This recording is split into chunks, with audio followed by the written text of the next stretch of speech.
আন্তর্জাতিক গণমাধ্যমে কাজ করা, আল জাজিরায় কাজ করা, আমি তার আরেকটা বিষয় একটু আগে রেফার করছিলাম, জুলকারনাইন সাইদ, তিনি আমারই অনুষ্ঠানে বলছিলেন যে আরেকজন আন্তর্জাতিক মিডিয়ায় কাজ করেন, নেট্রো নিউজের সাংবাদিক তসনিম খলিল, তার রেফারেন্স দিয়েও বলছিলেন যে সরকারের ভেতরেই একজন উপদেষ্টা, সাদা চুলের উপদেষ্টা, তিনি তার মধ্যে একটা তালেবানাইজেশন, দেশকে তালেবানাইজেশনই একমাত্র সমাধান হিসেবে তিনি সেই প্রক্রিয়ায় বা সেই প্রচেষ্টায় আছেন। আর গভর্নমেন্ট কি কোনো ল অ্যান্ড অর্ডার সিচুয়েশন কি কন্ট্রোল করছে না? যথেষ্ট ভালোভাবে করছে। আপনি যদি তারপরেও তো একটা জি প্লিজ। ক্রাইমের স্ট্যাটিস্টিক্স দেখেন, এই গত বছরে যা নাম্বার অফ মার্ডার্স তার আগের বছরে অলমোস্ট সিমিলার। আপনি কি তাহলে কি এটা কি doesn't it reflect that law and order situation has stabilize? তো এখন আপনারা যেটা হচ্ছে যে কিছু কিছু পত্রিকা একটা মার্ডার দেখলেই মনে করে দেশে আর ল অ্যান্ড পত্রিকার অর্ডার কথাগুলো না সিচুয়েশন। হয় বাদই দিলাম, কিন্তু এই যে আন্তর্জাতিক সংস্থাগুলো, ধরেন হিউম্যান রাইটস ওয়াচ সহ 6টি আন্তর্জাতিক সংস্থা, তারাও তো বলল, ডক্টর ইউনূসকে চিঠি দিয়েছে যে মানে মানবাধিকার পরিস্থিতিতে উদ্বেগ জানিয়ে এবং কি কি করণীয় সেই বিষয়ে একটা সুপারিশ দিয়ে। এগুলো ওনাদের রুটিন জব, ওনারা এই কাজগুলো করেন প্রায় প্রত্যেকটা দেশে। আপনি যদি মায়ানমার নিয়ে সার্চ দেন দেখবেন যে মায়ানমারে ওনারা প্রচুর এগুলো রিপোর্ট দেয়। এটা রুটিন জব, আমি এটার মধ্যে এমন কোনো মানে এগুলো কিছু দেখছি সত্ত্বেও না। আপনি বলবেন যে মানবাধিকার পরিস্থিতি নিয়ে আসলে মানে ভালো? আমি বলবো যে গিভেন দ্য সিচুয়েশন খুবই ভালো। জি। এইগুলোকে আমরা একটা পোস্ট, আপনাকে বুঝতে হবে যে আমরা একটা পোস্ট রেভলিউশন সময়ে এসেছি। অন্যান্য দেশে এই সময় অনেক ক্যাওটিক হয়, অনেক ভায়োলেন্স হয়। সেই অনুযায়ী আমি বলবো যে বাংলাদেশের যে সিচুয়েশন ইজ গুড। এটাও কি বাংলাদেশে এবং পিস এন্ড স্ট্যাবিলিটি ফিরে এসছে দেশে। একটা আপনি দেখেন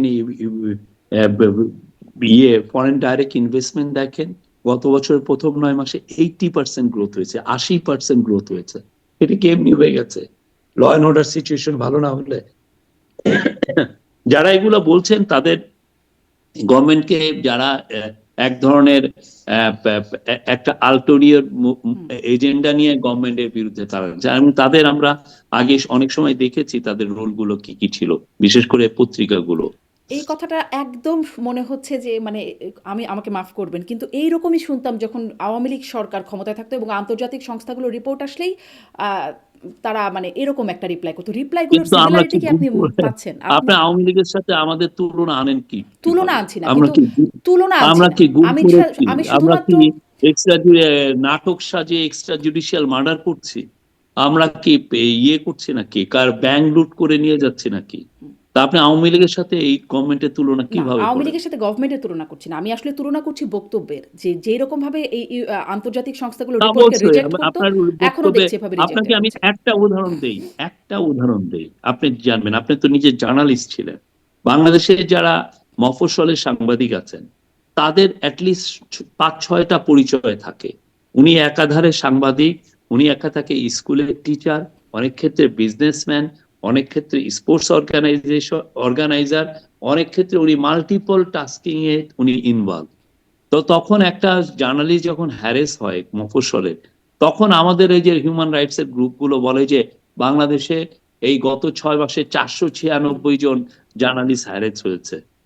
এখন কথা হচ্ছে যে এই যে 496 জন আপনি হ্যারেস হয়েছেন, আপনি বললেন, আপনি কি এই পুরোটা ওই যে জার্নালিস্টের কথা আপনি বলছেন যে ধরেন মাগুরার একজন জার্নালিস্ট হ্যারেস হয়েছে, উনি কি তার জার্নালিজমের কারণে হ্যারেস হয়েছে, নাকি আপনি সে হ্যারেস হয়েছে তার বিজনেসের কারণে, নাকি তার অবৈধ কোনো সম্পর্কের কারণে এটা হয়েছে?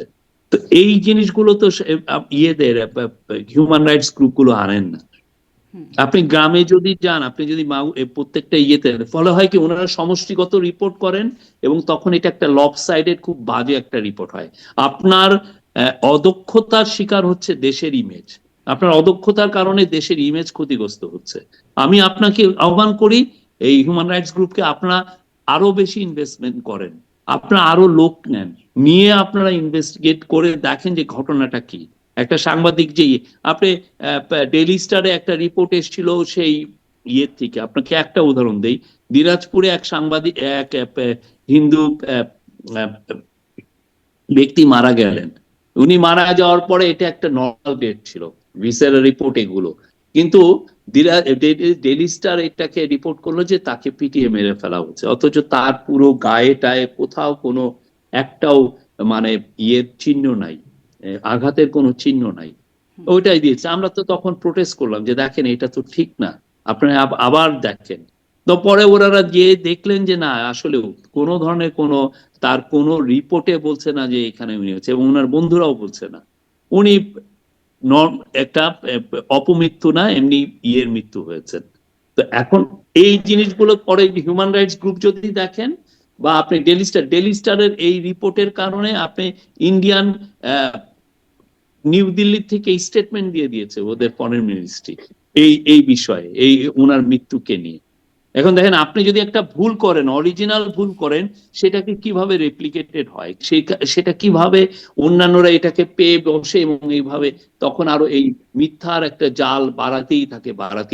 জি আমরা সবাইকে বলি আমরা পারফেক্ট কান্ট্রি না, পৃথিবীর কোনো দেশই পারফেক্ট কান্ট্রি না, বাট আমরা অ্যাটলিস্ট আপনাদের কাছ থেকে আশা করি যে আপনি একটা ভালো রিপোর্ট করবেন, যাতে এটার একটা সত্যটা জি সবার জন্য আসে, এরকম সত্য ভুল সবার জন্য নিশ্চয়ই মঙ্গল, নিশ্চয়ই আমার রিপোর্টিংয়ে জন্য, আপনার জন্য। নিশ্চয়ই রিপোর্টিংয়ে অনেক ভুল থাকেই, কিন্তু মানে সমষ্টিগতভাবে এতগুলো রিপোর্ট, দেশীয় আন্তর্জাতিক সবগুলো রিপোর্টেই একই রকম কথা যখন আসে, তখন সেটাকে কি রিজেক্ট করার মতো মানে বাস্তবতা থাকে?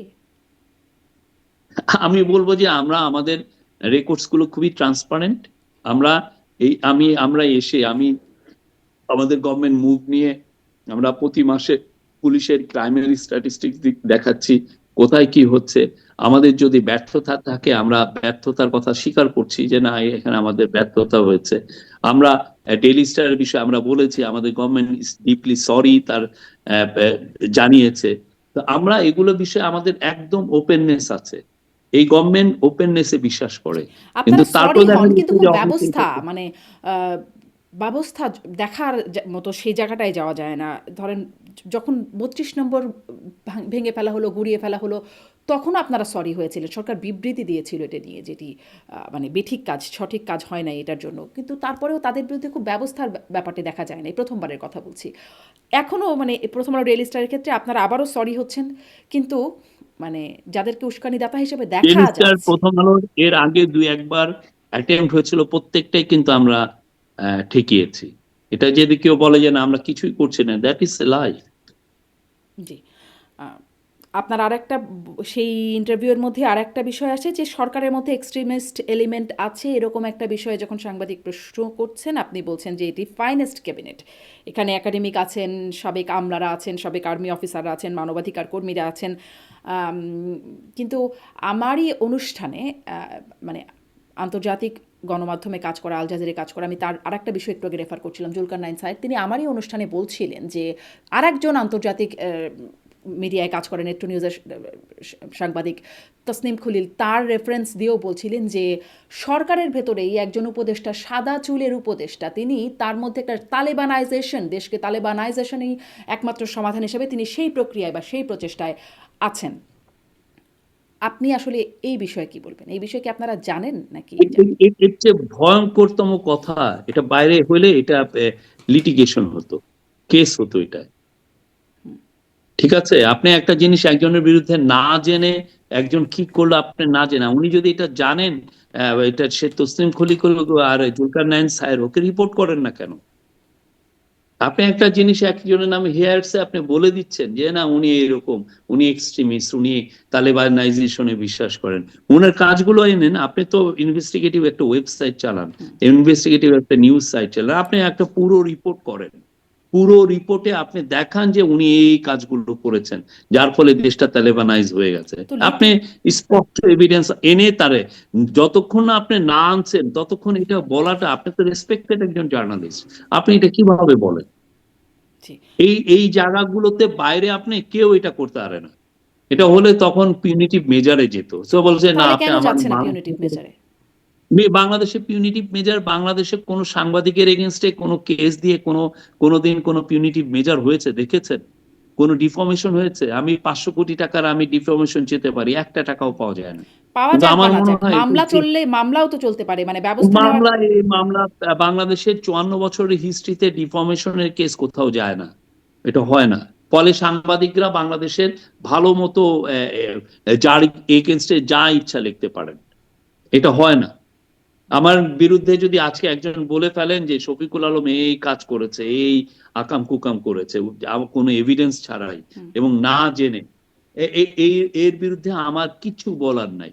এবং আমি আমি এইরকম অনলাইনে আমার নামে অনেকে মিথ্যা কথা লিখেছেন, আমি কি বলবো? আমি যে কি তাকে নিয়ে যাব? আমাকে যদি কালকে বলে যে শফিকুল আলম এই, শফিকুল আলম এই, তার সেক্সুয়াল হুম। ওরিয়েন্টেশন এই, তার এইটাই, এর বিরুদ্ধে আপনি আমেরিকা বা ব্রিটেনে যেই ধরনের ব্যবস্থা নেওয়া যায়, এইখানে কি এটা নেওয়া যায়? আপনি বাংলাদেশের জি। সরকারি না, কর্মচারী, মানে সরকারি আমেরিকার কথা যারা বলছেন, আছেন, এখানে তো অনেক পাবলিক ফিগারদেরকে নিয়ে এমন অনেক কথা বলা যায় যেটি আসলে আমরা আমরা কিন্তু আবার আপনি অনেকের, আপনি যদি যার যদি ভুল হয় সেক্ষেত্রে আপনি পিউনিটিভ মেজারও দিতে হয়। হুম। আপনি, আপনার জানা আছে কিনা, পিটার থিল, পিটার থিল খুব নাম করা ইনভেস্টর, টেকে ইনভেস্ট করেন উনি। পিটার থিল নিয়ে একটা নিউজ পেপার ওয়েবসাইট খুব নাম করা ইউএসএ, গকার না কি জন্য, তারা একটা রিপোর্ট করেছিল তার সেক্সুয়ালিটি নিয়ে। হুম। সে তাদেরকে কেস করে ওই পত্রিকা বন্ধ করে দিচ্ছে, এত ফাইন হয়েছে, ওই পত্রিকা ব্যাংক্রাফ্ট হয়ে গেছে। তো এগুলো আমাদের এখানে কি এটা সম্ভব? আমাদের এখানে আপনি যা ইচ্ছা লিখতে পারেন একজনের এগেনস্টে, এবং আপনার তখন সরিও বলতে হয় না। এই কালচারটা এখানে একটা, সবাই দেখে যে জার্নালিস্টরাই ভিকটিম, কিন্তু ব্যাড জার্নালিজমের কারণে যে হাজার হাজার মানুষ ভিকটিম হচ্ছে সেটা কেউ দেখে না। আপনার নামে একটা অপপ্রচার চালিয়ে দিবে, ও উনি তো এইরকম, উনি তো এইটা করছেন। কিন্তু এখানে স্বৈরাচারের খুব দোষর ইজি। বললে তো ঠিকই তাদেরকে নানান রকম মামলায় গ্রেপ্তার করে ফেলা যাচ্ছে বা কারাগারে রাখা না যাচ্ছে। না, এটা কারো বিরুদ্ধে, আমরা আবারও বলছি, এভিডেন্স ছাড়া কিছু হচ্ছে না, সরি। ধরেন এই যে যারা সাংবাদিকরা যারা আসলেই আওয়ামী লীগ আমলে নানান রকম তেলবাজি করতে প্রকাশ্যে দেখা যেত, তাদের বিরুদ্ধে হত্যা চেষ্টা বা হত্যা মামলা দিয়ে রাখা হচ্ছে, কি এমন এভিডেন্স সেখানে দেওয়া হচ্ছে যে তাদের বিরুদ্ধে সেটা কি এখন আমরা করেছি? না না করেন নাই, কিন্তু আপনারা তো মামলা প্রত্যাহার করছেন, 20,000 মামলা প্রত্যাহার করেছেন বলে সেদিনই উপদেষ্টা আসিফ নজরুল বলছিলেন আপনার সামনেই। কিন্তু এই মামলাগুলো তো এই সময় হলো, এদের অনেকগুলো মামলা প্রত্যাহার হয়েছে, আপনি একটু ভালো মতো খবর নিয়েন। মানে এটা নিয়ে আমরা, এটা আলাদা একটা এই সিআরপিসি তে ইয়ে, আমরা এটা আলাদা একটা বিধান এনে সাংবাদিকদের বিরুদ্ধে, একটা, আপনি নিজেও সাংবাদিক, চেনা জানা আপনারও আছে, সাংবাদিকদের বিরুদ্ধে মামলা প্রত্যাহার হয়েছে। কিছু কিছু প্রত্যাহার হয়েছে, আপনি একটু খবর নেন। এটা একটা ফাস্ট ট্র্যাক করা হয়েছে, অনেকের বিরুদ্ধে যার এগেইনস্ট এভিডেন্স পাওয়া যাচ্ছে না তাকে ড্রপ করা হয়েছে সেই মামলা থেকে।